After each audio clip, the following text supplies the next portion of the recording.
Namaste, mere pyare bachcho. Welcome back. I know your exams are just around the corner, and I'm here to make absolutely sure you are 100% ready.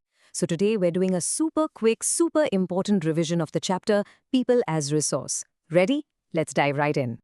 All right, let's kick things off with the biggest question in this entire chapter. When you look at India's massive population, we're talking over 140 crore people. What's the first thing that pops into your head? Is it a problem? A burden? A huge liability? Or could it actually be our greatest strength, our most powerful asset? Well, this chapter argues that it's a huge asset, and we're about to find out exactly why. And the magic term for this chapter is human capital. Now, don't worry, it's a very simple but really powerful idea. It just means that when we invest in people by giving them a good education, making sure they're healthy, and teaching them useful skills, they stop being just a number and become a powerful resource. It's just like how your parents might invest money to get a good return later. A country invests in its people to get growth and prosperity in return. Simple, right?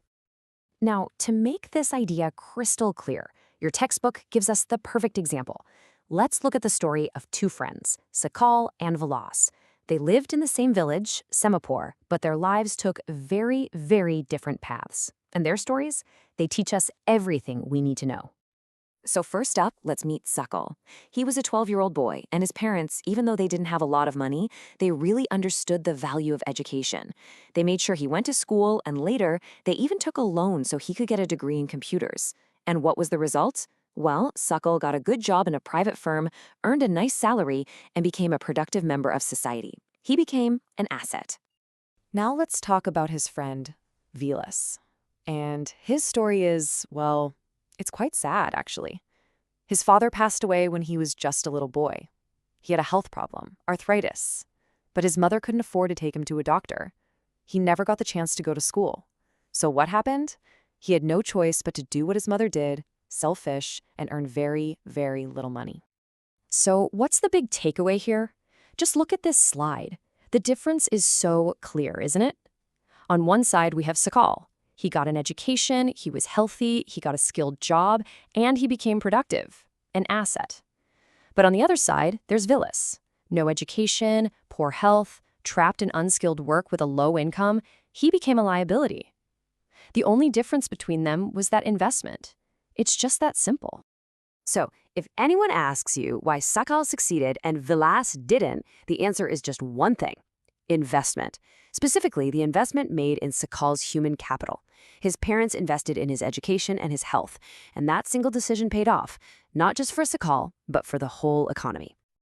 This investment creates something amazing called a virtuous cycle. Think of it like a positive loop that keeps going up and up. It all starts with that investment in education and health. That leads to better skills and a good job. That, in turn, brings a higher income. And what does a person with a good income do? They are more likely to invest in their own children's future, and the beautiful cycle of growth continues, helping the family and the whole country. But on the flip side, Vilas was stuck in what we call a vicious cycle. This is a negative loop, a trap of poverty. It starts with a lack of investment. This means no skills and low-paying, unskilled work. With very little income, they remain in a disadvantaged state, and they can't afford to invest in their children's future. And so, this sad cycle of poverty can go on for generations, unless something changes. And this quote from your book really sums it all up, doesn't it?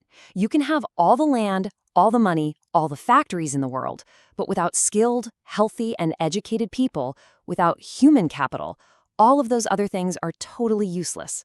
It's people who make land and capital useful. Remember that. Okay, so we now get why skilled people are so important. But where do they actually work? Well, all the jobs that people do to earn a living can be sorted into three main groups, or sectors. Let's take a quick look. This image gives you a really nice visual summary. At the very top, you see activities that get things directly from nature, like farming. That's the primary sector. Then, in the middle, you see things like manufacturing in factories. That's the secondary sector. And finally, at the bottom, you have activities that provide services, like banking or teaching. That's the tertiary sector. Now let's break them down a bit more. This table makes it super simple for your exams. The primary sector is all about using nature's resources, so agriculture, fishing, mining.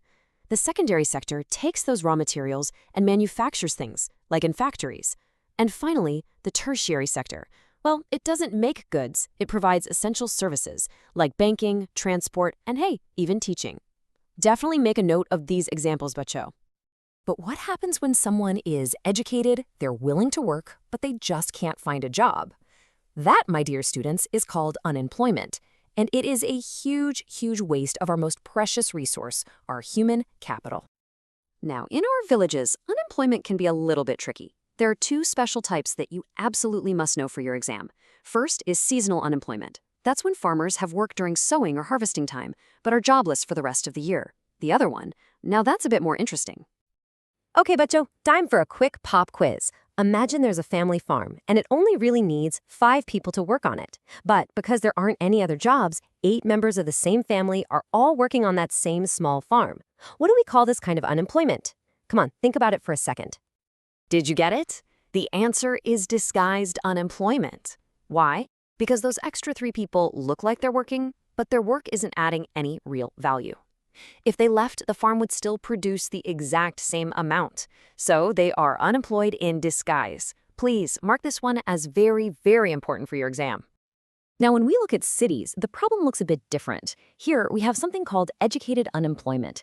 This is when you have young people with degrees, BA, MA, even engineering degrees, but they can't find a job. This is a very, very serious problem for our country today. But let's not end on a sad note. Let's end with something positive and hopeful, because really, this whole chapter is about hope. It shows us how just one person, with the right investment in their human capital, can completely change the future of an entire village. Just look at this timeline. It tells an amazing story. It starts with a simple village where people are just growing enough food for themselves. But then, one family invests in their son, and he becomes an agro-engineer. He comes back and uses his skills to improve farming. Suddenly, there's more food, more income. And with that extra money, they open a school. Then a girl gets trained as a tailor, creating another new job. See how that one investment has a ripple effect? Over 20 years, the whole village transforms. This, Bacho, is the real-life magic of human capital. That one little spark, investing in one person's education, creates a chain reaction of prosperity. It turns a simple village into a thriving community with teachers, tailors, engineers, and markets. That is the incredible power we've been talking about. And that brings us to the most important question of all. This is a question for you. Right now, you are getting an education. You are building your own human capital. So I want you to think about it.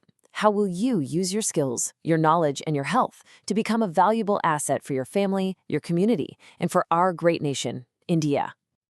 So, to quickly revise, here are the absolute key takeaways. Number 1, our population is a resource, not a problem.